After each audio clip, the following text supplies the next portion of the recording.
All right, so now we move on to lesson 16, which is systems and pulleys. And this takes those ideas from lesson 13, 14, and 15, and again, puts them all together in terms of we're going to deal with a little bit of verticality, we're going to deal with a little bit of horizontal nature of forces, and then we're going to put them all together in terms of these overall systems, which we're going to designate most likely as these pulley systems. Now, there are systems that aren't necessarily pulleys, but for the most part, we're going to deal with two common pulley systems, and then maybe one third example, which deals with more of a system than a pulley itself. But in general, we could call it necessarily all of these systems themselves. Now, in the introduction, there's an important thing to note here. And when we talk about systems and pulleys, this means that any sort of system has multiple objects being pulled or pushed together in unison. Now, when we talk about these, we're going to limit our understanding to two masses, specifically joined by a pulley or joined by string and being pulled over some sort of pulley. Now, because these masses are being pulled together, we're going to assume that they move together in the same way, meaning they have the same magnitude of acceleration. Now, again, what we're going to talk about is this idea of forward and backward and forces that move in the forward direction or the opposing direction. And we're going to use positive and negative to represent those. So in your notes, what I would highly recommend here is that when we talk about forward, we say that this is positive. And then when we talk about backward or an opposing force, we're going to call this negative, or we could say backwards motion for all that means. But for now, we're just going to consider forward and backwards in terms of the directionality of forces. Now, a couple assumptions we need to make going into these problems are the following. First and foremost, we have to make a key assumption about the rope that it has zero mass. That is really critical here because we don't want to assume that this mass has anything to do with the overall system. So we're going to assume that this rope that is connecting the two objects is going to have zero mass. The other key assumption we want to make is that it is a frictionless pulley or that there is zero friction across the pulley. Now, when we go into the example below, I'll show exactly what that means, but we're going to say that the pulley has zero friction or is a frictionless environment. Now, when we go down to our types of systems, here's what we have. So we either have an Atwood pulley, which is the system where we have one mass being hung over the pulley with another mass, and so a mass on each of the sides, and we call these the Atwood pulleys. The Fletcher's trolley is a little bit different because rather than both objects being suspended vertically like this, we have one object suspended vertically and the other one being dragged across a horizontal surface towards the direction of the leading mass. Now, when we look at the difference between the two of these, they're going to involve slightly different forces, but for the most part, be solved in a very comparable nature. And the steps to solve these are actually the exact same, which we'll see on our next page. Before we get there, I just want to make a note about the direction of these objects as they're in these systems or as they're a part of these pulleys. So when we designate sign, it's all about the direction of movement that follows the leading mass. And just like we did in horizontal motion or we dealt with on the inclines, we always said positive was the direction of the motion of the objects. So when I look at this first situation, when I look at the Atwood pulley, I see that the smaller object is trailing the other mass that which is pulling down. And so what we do is when we assign a positive sign, I'm going to assign positive is upwards on the smaller mass and positive on the greater mass going downwards. And if I was to describe the overall motion, maybe using like a red arrow here or a red set of arrows, I could draw it as this. The motion of the object is following over the pulley and down to the other side. So there's this almost interchange, if you want to call it that, where the leading mass is going down, the trailing mass is being lifted up, and that interchange is happening with the same acceleration to the point above.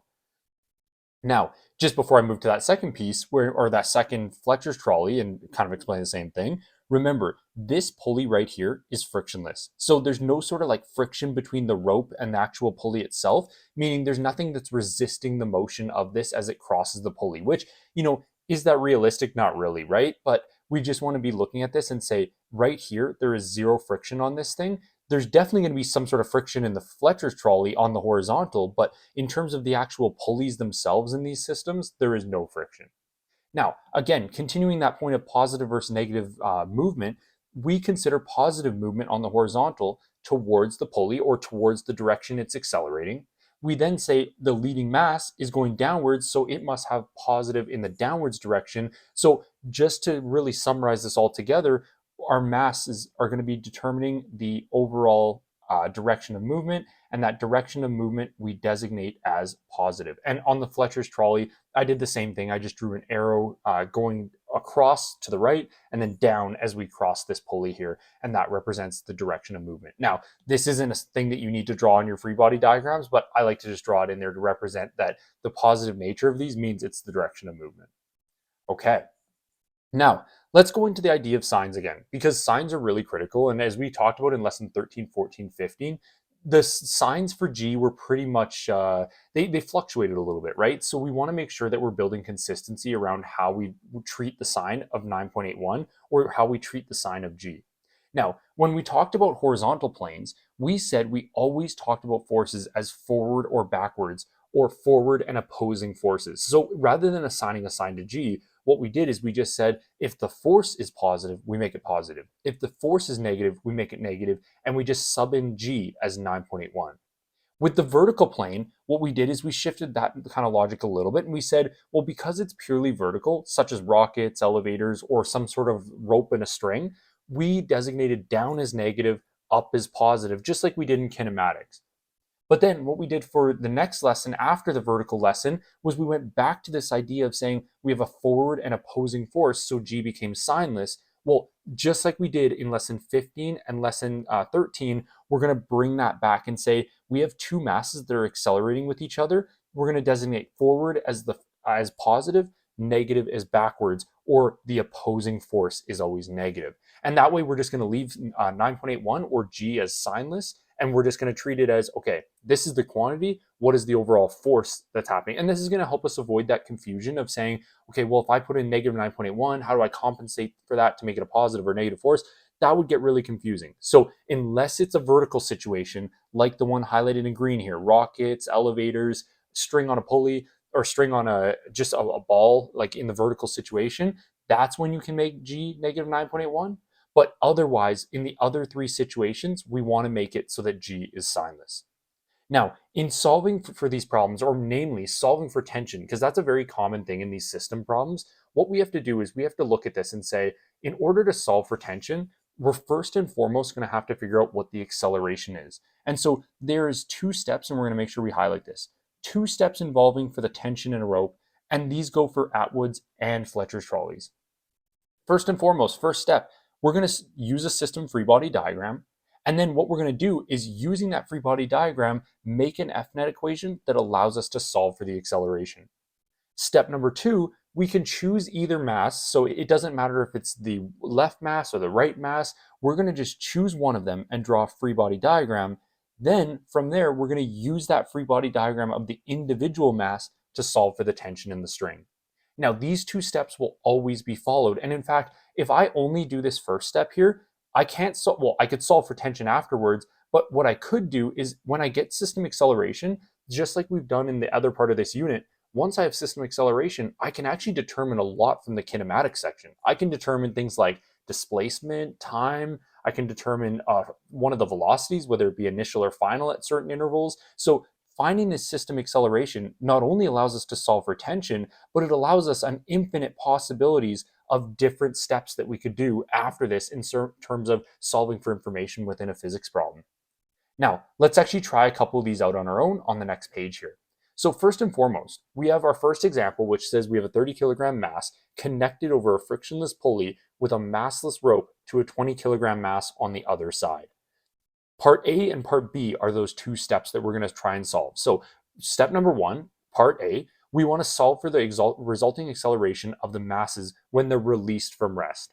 And then for part B or part two, we're going to solve for the tension once we have that acceleration. Now, again, the biggest key component here is we need to draw in our forces for this. And so what I'm going to do is on this, let's draw our free body diagram. And so I'm going to start by going, let me just do this actually, part number one. Let's draw the free body diagram here. So I'm going to draw a pulley, and then I'm going to draw a rope over that pulley that connects to two different distinct masses, like this. Now, I'm no artist, so this isn't going to look perfect, but I'll try my best here. There we go. So there's one mass. There is my other mass. Perfect. Okay. Now, what I want to do is I want to label these, including all the forces that are at play. So what we're going to do is we could decide either way. The 20 kilogram could go on the left or the right. It doesn't really matter. For the simplicity's sake, I'm just going to choose. So 20 kg is going to go here. 30 kilograms is going to go here. Perfect. Okay, now we have to draw all the forces and directions associated with this. So this is released from rest. And so we're going to have two forces that are going in the downwards direction from each of these masses. Namely, I'm going to have an FG on both of these. And it's going to be really important to classify it in the following way. This is going to be FG20, representing the force due to gravity of the 20 kilogram object. This one is going to be FG30, representing the force due to gravity of the 30 kilogram object. Now, when these things are released from rest, ideally, we know that it's going to accelerate towards the 30 kilograms, because by the in-class demonstration, even when we had two different masses, unless they were equal, it always accelerated towards the object that had more mass or more force due to gravity. So what we're going to do here is we're going to put this together in terms of we have our FGs there. The second piece of this is we need to put our FTs into this problem. And so I'm going to put an arrow up, and I'm going to put an FT here and an FT here. So they both experience tension. Now, something you may want to note here is that these tension forces are equal to one another. They are equal and opposite. And we're going to see why in just a second when we actually put in our designations for sign in terms of positive and negative. But the force being equal in terms of the tension force being equal means that these objects are essentially connected as one mass moving across this pulley. If the tension forces were different, then the objects would accelerate at different rates. And we know that that's not what's going to happen in this case, unless there was some sort of external force applied to either one of these masses when they were released. But that's not the point of these problems. So we have the tension force, which is equal. Now what we have to do is just make sure we designate positive and negative direction, where I'm going to designate negative is towards FG20, positive towards the FT of the first left-hand side. Then I'm going to designate positive as down towards FG30, negative as upwards from the 30 kilogram mass. Now, as we can see, what this creates is a nature where the object is moving around the pulley clockwise. So it's going to be very important if you're new to this, or maybe you don't fully comprehend that idea of positive, negative yet, I would always just include a little thing about how the object is moving over the pulley in terms of using arrows or using some sort of like representation of the object's movement going around. Now, here's our free body diagram. Perfect. It's all filled out. Great. Fantastic. Now what we have to do is create our FNet statement so we can solve for the acceleration. So off to the side here, I'm going to create the following. FNet is equal to, well, here's what we got to realize. When I look at my free body diagram, if I know that the tension forces are equal and opposite, we have one FT which is negative, we have one FT that's positive, those are equal and opposite to one another. They don't appear in the FNet. The only things that are going to appear in our FNet here are the two FGs, because they're the things that are causing the system acceleration. Now, I'm going to go down here and write FG20 plus FG30. Okay, now, before we move on to the next line, what I want to do is I want to look at these and be like, are they positive or negative forces? Well, first and foremost, I know FG20 is a negative force. It's an opposing force. FG30 is a positive force. It's going in the forward direction. So when we go up here, our FNet overall is positive. Our FG is going to be negative, or FG20 is negative, and our FG30 is positive because it's moving in the forward direction. Now, let's do a couple substitutions here. So this is going to be, I'll explain it in just a second once I've written it. Mass of the system, acceleration of the system is equal to mass of 20, I should say, and I'm going to put a negative in front of there, designating it's a negative force. So this is mass 20 times gravity plus mass 30 times gravity, and that's a positive term because it's a positive force. Now, you're probably looking at this and being like, mass of the system, what is this? Well, mass of the system indicates the mass of the combined system together. So it represents both of these masses added together. Now, when we look for the system acceleration here, which is the whole point of solving in this part A here, what we need to do is divide both sides by the mass of the system. So mass system, mass system.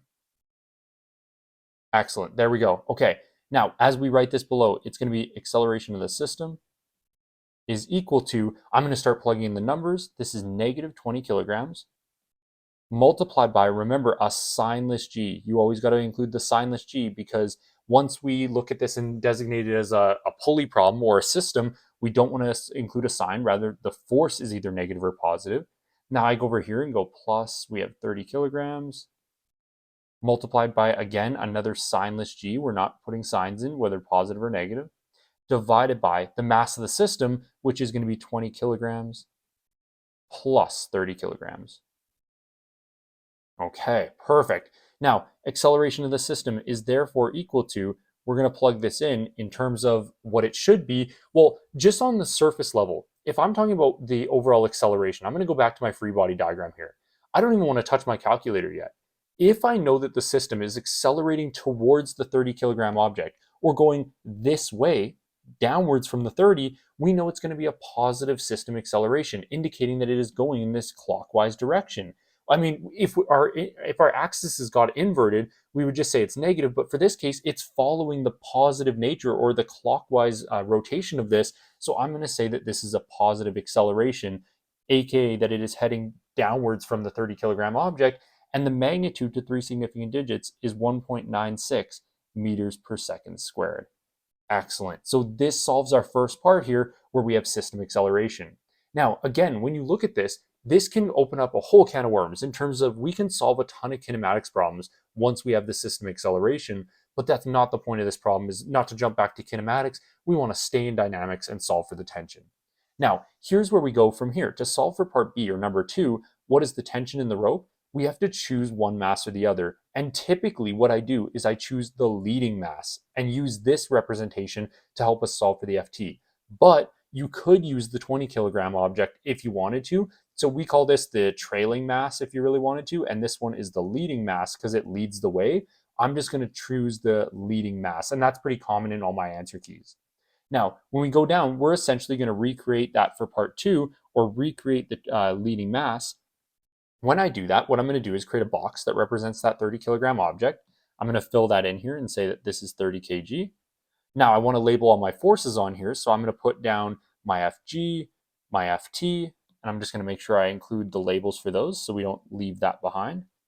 So this is my FG, and I can put 30 like this. And then off to the side here, I want to make sure I put an index representing the direction of motion. Remember, from our above free body diagram, it accelerates downwards from the 30 kilogram object, meaning it goes in the positive direction that way, and negative is the opposing FT. Now, what we can do is create our FNet from here for this given situation. So when we solve for this, we're going to say FNet is equal to, and I'm going to just make that a tiny bit neater there, FNet is equal to our FG30 plus our FT.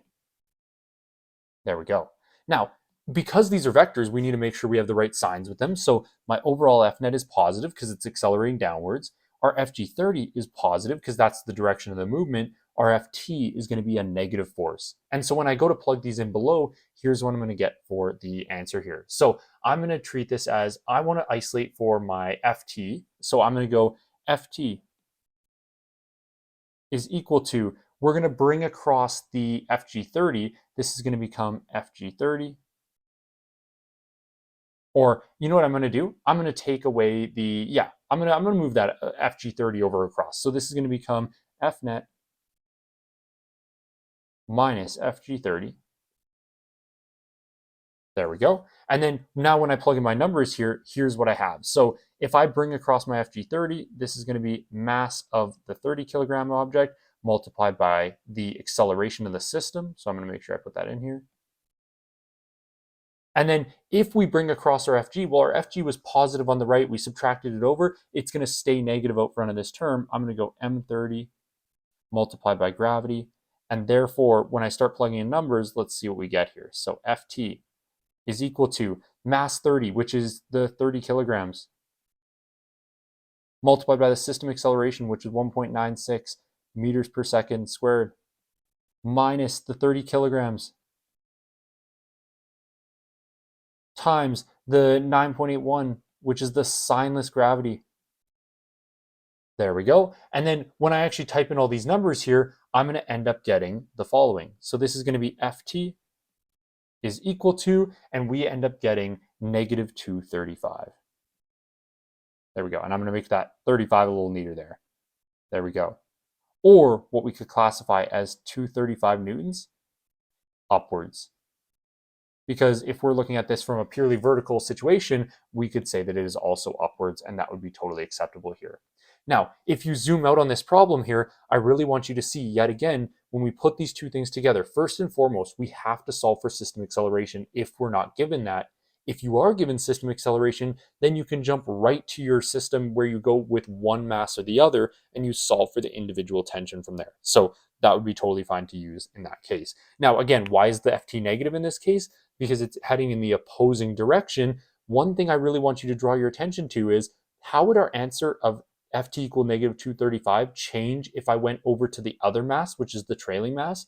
All we would find is that it is the positive Ft rather than the negative Ft. So they are equal and opposite to one another. That is very important. They just have that different sign indicating the different directions in which they are in relation to the overall mass.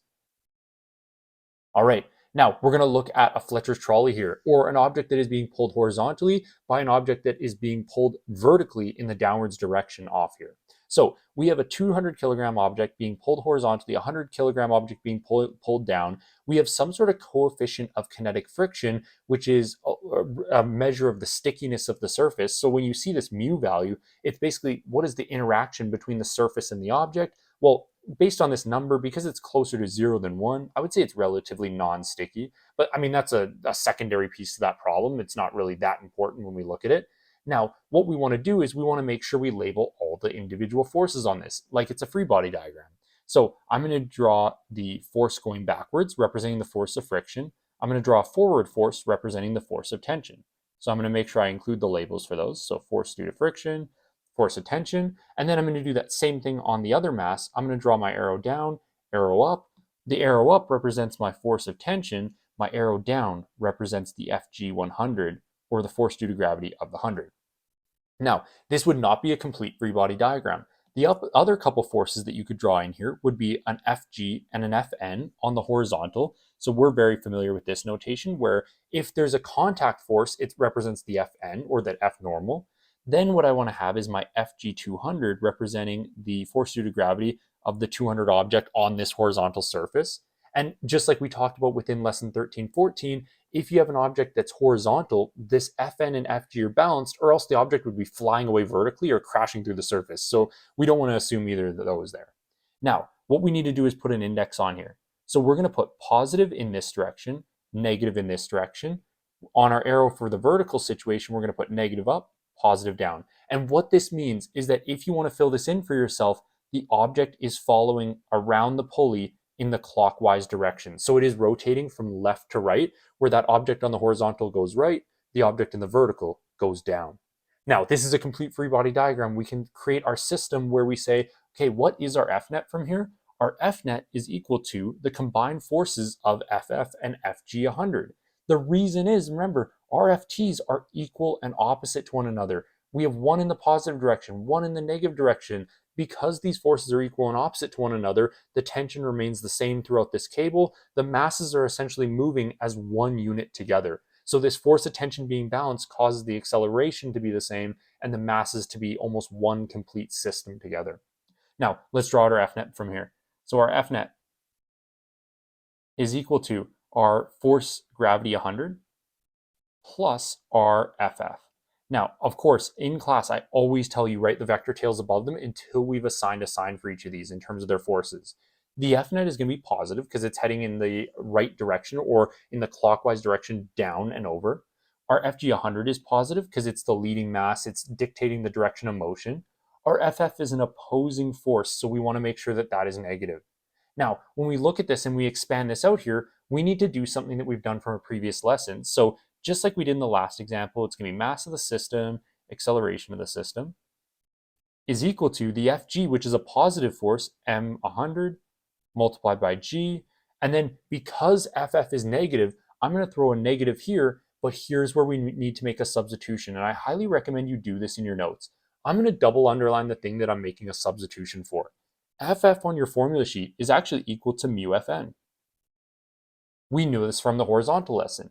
Then Fn, we're not satisfied. We weren't given enough information about Fn, so rather than writing it as Fn, I'm going to go mass of the system, acceleration of the system, is equal to m100 multiplied by g minus mu, or the coefficient of friction, times Fn. Fn is equal to Fg, but what Fg? It's Fg 200, because it is the other Fg in this problem.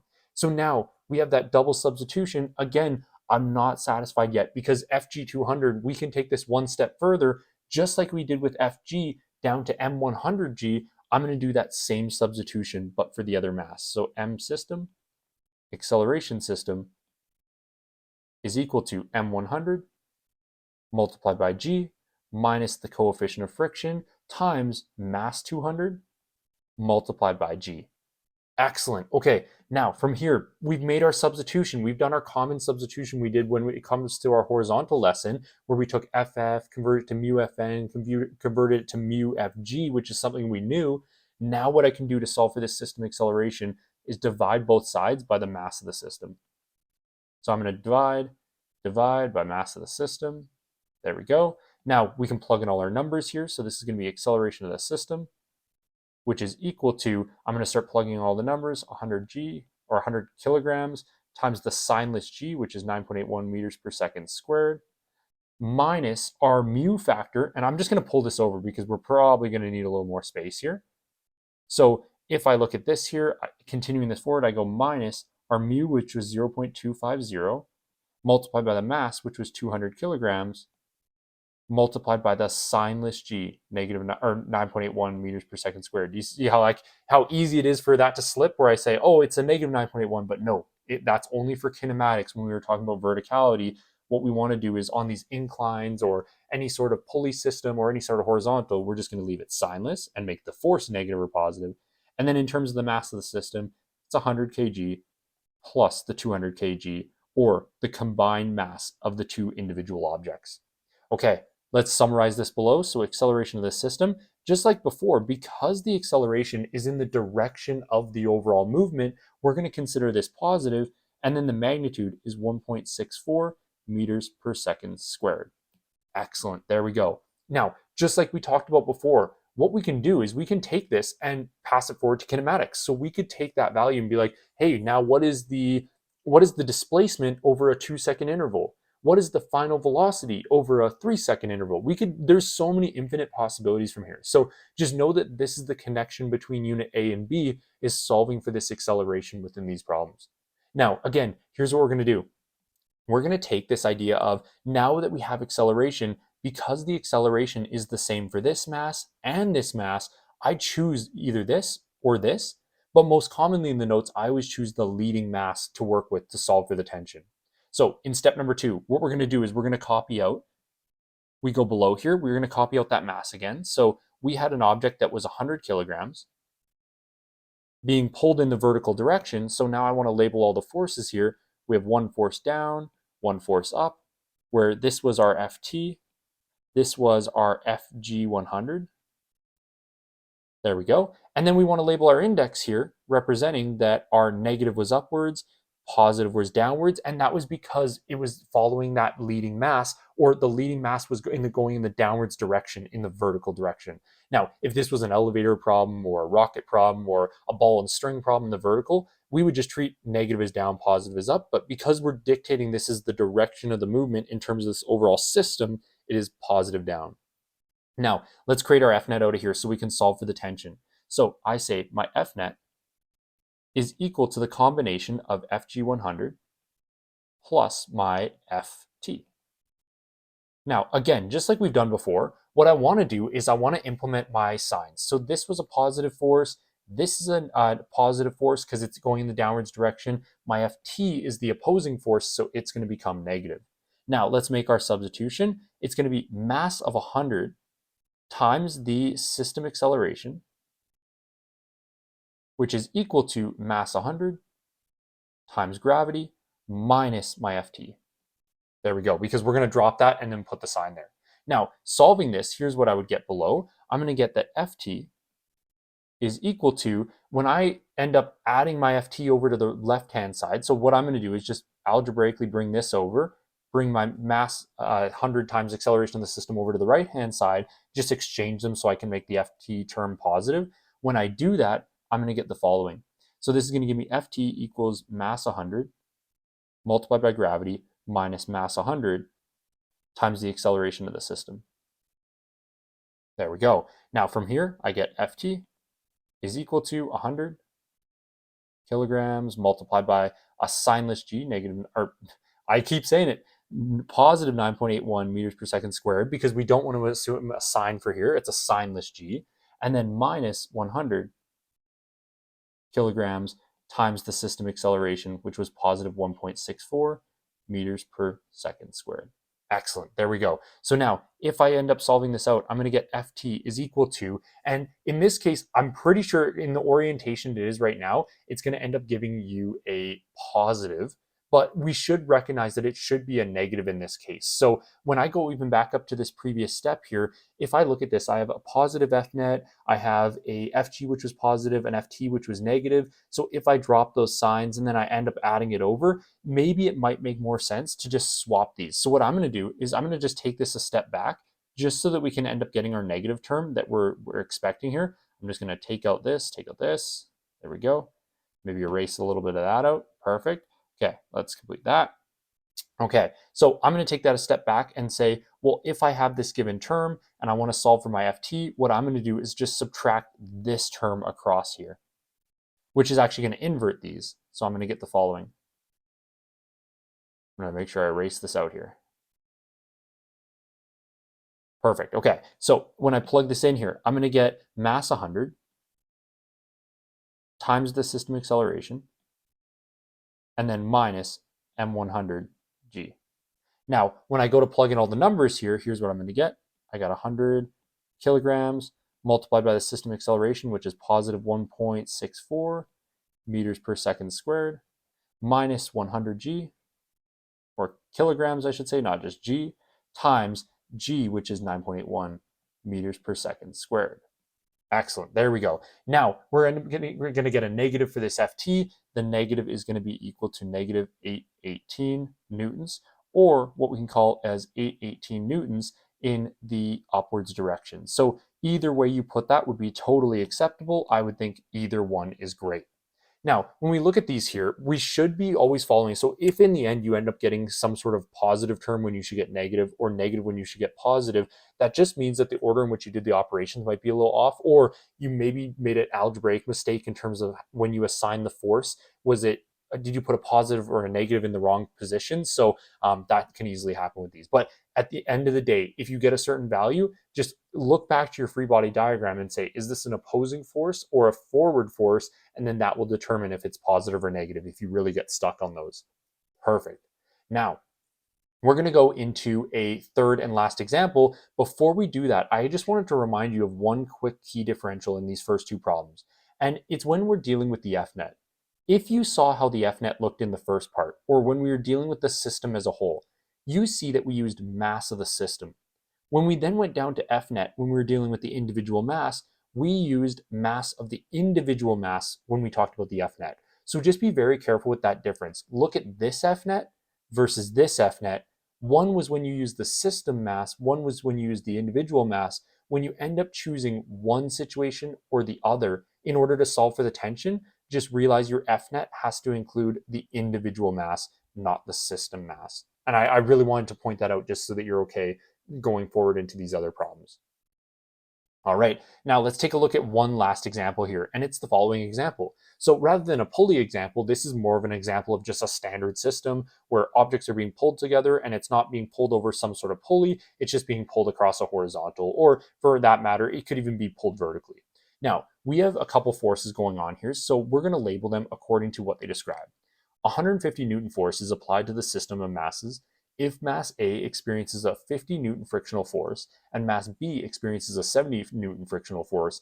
Find the acceleration of the overall system. Now, what I'm going to say about this problem, first and foremost, it's a very simplified problem of the problems that could be asked in this. And in fact, there's a practice problem in your notes that is a little more complicated, and I'm going to explain how you solve it using what we're going to talk about in this one here. So let's put together this full diagram here of what they put together for us, or what they ask us to look at. So first and foremost, we have some sort of applied force in the forward direction. We then have two frictional forces, one off B, one off A. And so how I'm going to classify these things is I'm going to go FFA, or FFA like this, and then I'm going to classify this one as FFB. There we go. And then in the forward direction, I'm just going to call this FA, meaning the applied force in that forward direction.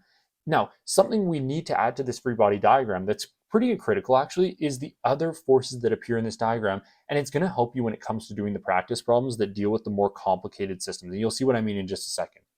We know both of these objects experience some sort of FG, and namely they experience FGs in the downwards direction from this horizontal. So I'm going to say this is going to be FG20, or force due to gravity of the 20 kilogram object.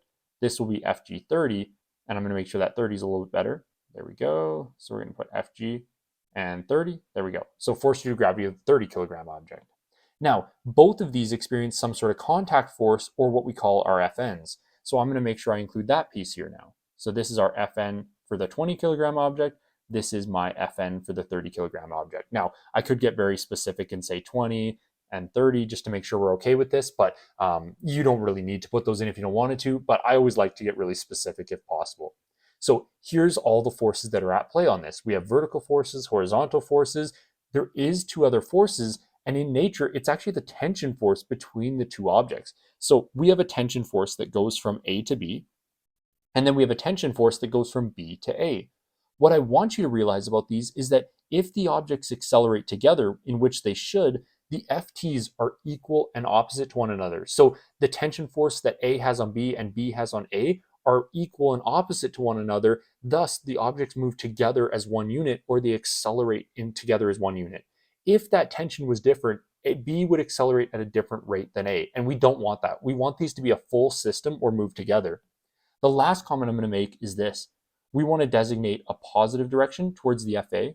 We want a negative direction towards our force of friction. And most commonly, you would treat force of friction as an opposing force, thus it should be negative. Now, when we scroll down to do our FNet statement, we only have the other two forces in this question, or I should say it this way.